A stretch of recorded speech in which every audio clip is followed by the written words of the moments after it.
प्रणाम। आओ जी, धन्यवाद, धन्यवाद। आप कुर्सी पे विराजेंगे? हाँ, एक कुर्सी कुर्सी ले आप जी, आप मोहन भागवत जी हैं, राष्ट्रीय स्वयंसेवक के अभी संघ प्रमुख हैं महाराज जी। इधर इधर लगा। एक आसन भी इस पे बिछा दो, एक आसन आप विराज।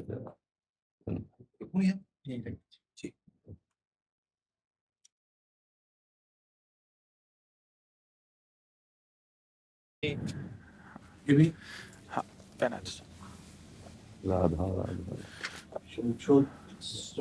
दे दे। इधर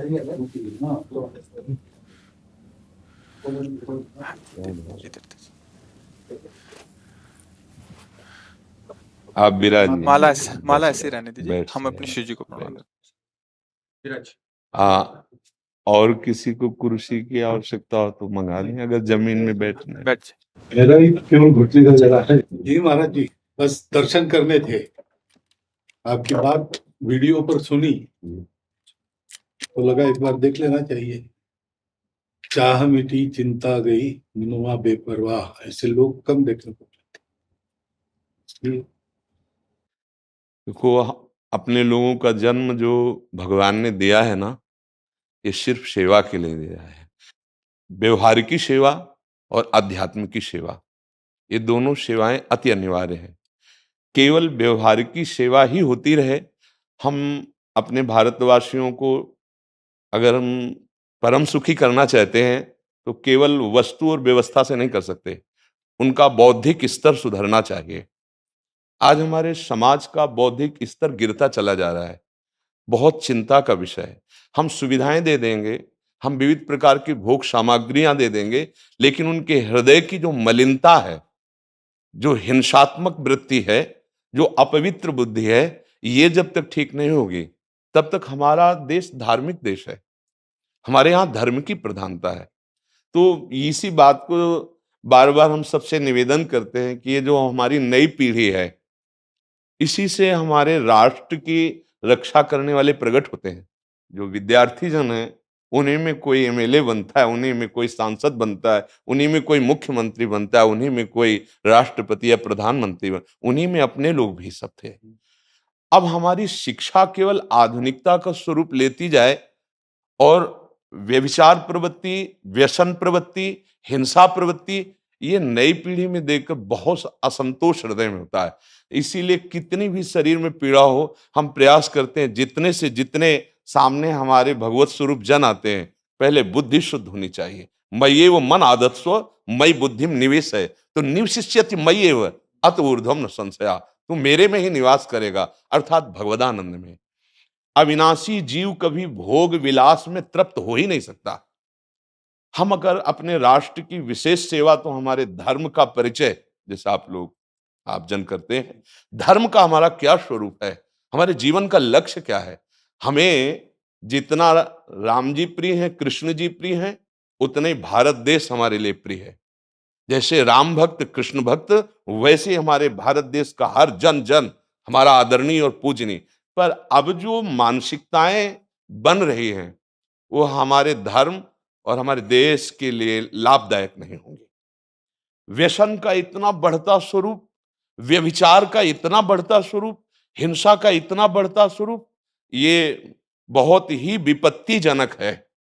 अगर ये बढ़ता रहा तो हम विविध प्रकार की सुख सुविधाएं देने पर भी अपने देशवासियों को सुखी नहीं कर पाएंगे, क्योंकि सुख का स्वरूप विचार से होता है। सुख और दुख की स्थिति सत्य नहीं है, आगमा पाइनो अनित्यास, लेकिन हमारा विचार, और विचार हमारा गंदा हो रहा है। बस हमारा उद्देश्य यही है कि हमारे देशवासियों का विचार शुद्ध होना चाहिए। अगर विचार शुद्ध है तो राष्ट्र प्रियता, जन सेवा, समाज सेवा, ये सब स्वाभाविक होने लगेगा। और विचार अशुद्ध है तो सुविधाएं बहुत हैं, उनका दुरुपयोग हो रहा है। तो बस आप सबसे बड़े बड़े जो उपदेष्टा जन हैं, जो बड़े बड़े धर्म की रक्षा के लिए भगवान ने जिनको भेजा है, उन सबसे यही प्रार्थना है कि सब व्यवस्था करते हुए हमारे देशवासियों की बुद्धि अध्यात्म को समझे। बिना अध्यात्म को समझे दुख सुख की समानता बिना किए परम सुख का अनुभव हो ही नहीं सकता। इस मायाकृत भोग पदार्थों को भगवान ने दुख योनया कहा है। मानो एक बोर्ड लगा दिया, दुखालयम अशाश्वतम। और हम सब यही चाहते हैं कि लौकिक भोगों को भोगने से ही हमारा राष्ट्र सुखी हो जाएगा या हम सुखी हो जाएंगे। नहीं, लौकिक भोगों को पूजन सामग्री बना करके और साध्य सच्चिदानंद प्रभु को रखा जाए तो आनंद की उमंगन हो जाएगी। बहुत सुंदर मानव जीवन का स्वरूप है, जिसे देव दुर्लभ कहा गया। दुर्लभो मानुषो देहो। लेकिन क्या दुर्लभता शब्द स्पर्श रूप रस गंध इन्हीं विषय के भोगने की या इन्हीं सुविधाओं के लिए दुर्लभ कहा गया? दुर्लभ है किसी सच्चिदानंद सुख के लिए। और उस सुख को तो हम भूले हुए, एकदम बहते हुए शब्द स्पर्श रूप रस गंध के प्रवाह में चले जा रहे हैं और इसी को सौभाग्य समझ रहे हैं कि हमें सुख प्राप्त हो रहा है। नहीं, हम सबसे प्रार्थना करते हैं कि आप अपने धर्म को समझिए।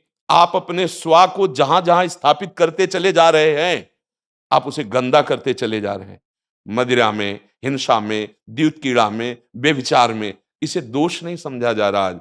और हमारे शास्त्र और हमारा धर्म इसको निषेध करता है। कलयुग की स्थिति बताई गई है। छोटे छोटे बच्चे व्यसन करने में लग गए। आज स्कूली विद्यार्थी जिनको ब्रह्मचर्य से पुष्ट होना चाहिए, वो ब्रह्मचर्य नष्ट कर रहे हैं। ये बड़ा चिंता का विषय है। हमारे देश के लिए जो जवान चाहिए, हमारे देश के लिए जो भक्ति चाहिए, उसमें बुद्धि और शरीर बल दोनों होना चाहिए। शरीर बल क्षीण हो रहा है क्योंकि व्यभिचार प्रवृत्ति में बहुत कमजोर अवस्था में, जैसे गेहूं की फसल है और गलेथ में काट ली जाए तो न दाना मिलेगा न सही भूस मिलेगा।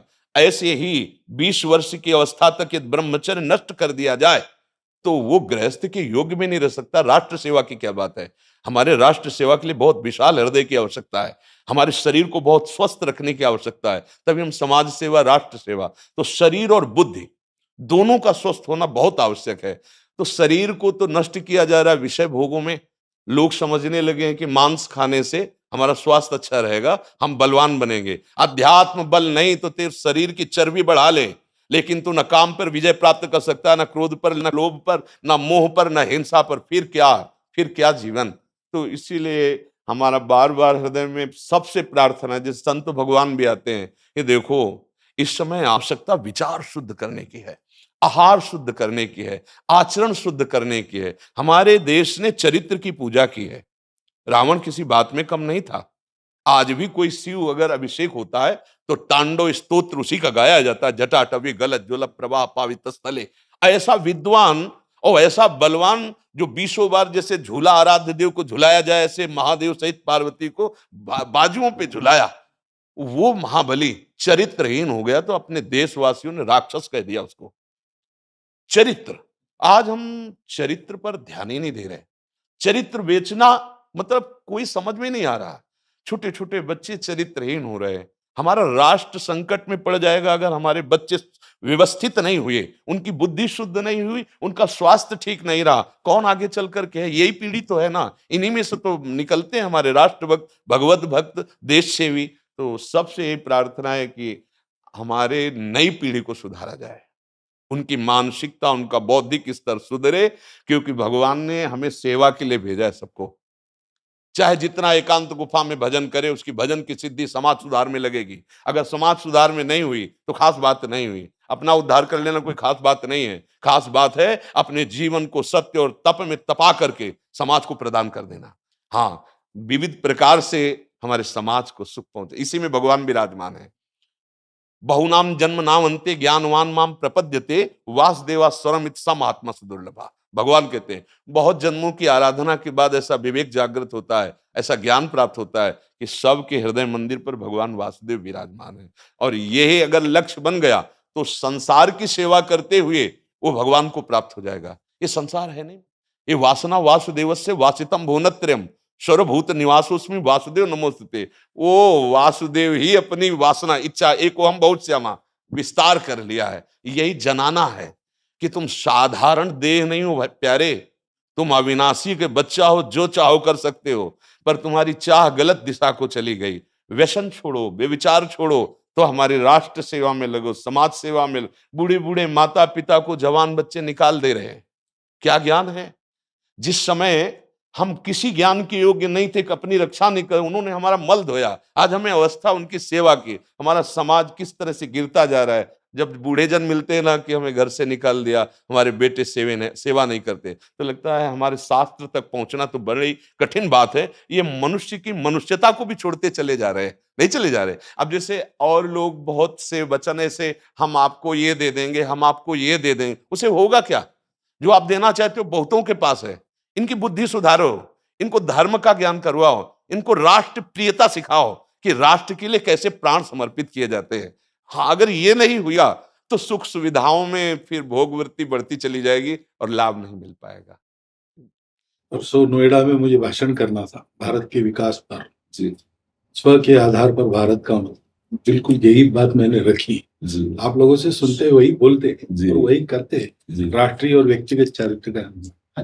बस चिंता ये होती कि हम लोग करते चले जा रहे हैं, आप लोग भी करते चले जा रहे हैं, इतनी बातें बढ़ भी रही। तो प्रयास तो हम करेंगे, निराश तो हम कभी होंगे नहीं, क्योंकि जीना इसी के लिए है, मरना है तो इसी के साथ मरना है।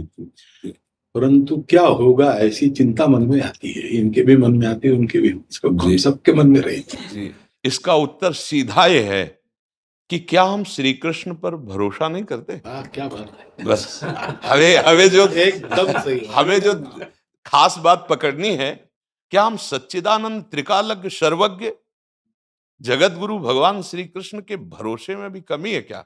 अगर भरोसा दृढ़ है तो वही होगा जिसे कहा जाता है परम मंगल में, परम मंगल होगा, कदम पीछे नहीं। हम अध्यात्म बल को जानते हैं, हम अपने स्वरूप को जानते हैं, इसलिए हमको ये नहीं डरना कि होगा क्या। 3 प्रकार की लीलाएं भगवान की हो रही, एक सृजन और एक पालन और एक संहार। जिस समय जैसा आदेश होगा हम उनके दास हैं, वैसा ही करेंगे। क्या होगा? अब वही होगा जो मंगल रचा होगा श्री कृष्ण। अब संशय तो करना नहीं है। हाँ, बिल्कुल संशय नहीं करना। जैसे आप अपने लोगों को तैयार किया श्री कृष्ण ने, ऐसे ही आपके इन्हीं में से एक तैयार हो जाएगा जो बहुत जोर का संभालेगा। आपको चिंता नहीं करना आगे क्या होना है। हाँ, मूकम करोति वाचालम पंगुम लंघयते गिरिम यत् कृपा तमहम वंदे परमानंद माधवम। हमारे साथ श्री कृष्ण हैं, अब वही होगा जो परम मंगल होगा। बस निराशा, हताश, उदास ये हमारे जीवन में नहीं अधिकार रखते। किसी भी परिस्थिति में बिल्कुल किसी भी तरह का कोई शोक नहीं, किसी भी तरह का कोई भय नहीं। अविनाशी हूं। हाँ, जो हमें सेवा मिली दहाड़ता रहूंगा जब तक शरीर में श्वास है, और जब शरीर छूटेगा तो जो मेरा स्वरूप है उसी को प्राप्त होगा, मुझे कोई भय नहीं। और कि हमारा तिरंगा, हमारा राष्ट्र, हमारा भगवान है। आप तप के द्वारा, भजन के द्वारा लाखों की बुद्धि को शुद्ध कर सकते हो। मम भक्ति युक्तो भुवनम पुनातु सतरति सतरति सा लोकान तारयति। एक भजनानंदी लाखों का उद्धार कर सकता है। तुम भजन करो, अपनी इंद्रियों पर विजय प्राप्त करो, कोई चूक मत होने दो और राष्ट्र की सेवा करो। हाँ, ये राष्ट्र सेवा के लिए प्राण समर्पित, ये राष्ट्र सेवी हैं। पर ये जितेंद्रीय होकर, व्यभिचारी होकर नहीं, ये भोगी होकर नहीं, योगी होकर के अब संकल्प बना, सर्वे भवन्तु सुखिना, सर्वे सन्तु निरामया, सर्वे भद्राणि पश्यन्तु मा कश्चित् दुःख भाग् भवेत्। आचरण से, संकल्प से और वाणी से, तीनों से हमें राष्ट्र सेवा करनी, समाज सेवा करनी। और हम निरंतर यही चाहेंगे कि आप जैसे सतमार्ग में प्रेरित करने वाले स्वस्थ रहें, भगवान सदैव रक्षा करे और आप आगे बढ़ते रहे। हमारे देशवासियों की हाँ बौद्धिक स्तर का सुधार और व्यवहारिक स्तर का सुधार दोनों का होता रहे।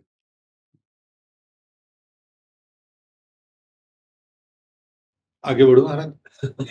अब जैसे सुनो, आप श्री जी का चुनरी प्रसाद लाओ और माला प्रसाद लाओ, प्यारी जी का प्रसादी वस्त्र आप इसे धारण करें जी। ये श्री लाडली जी महाराज का है जी, ये एक माला पहनाए। बहुत आनंद हुआ, बहुत उत्साह मिला, बल मिला, दृष्टि भी जो है वो और साफ हो गई।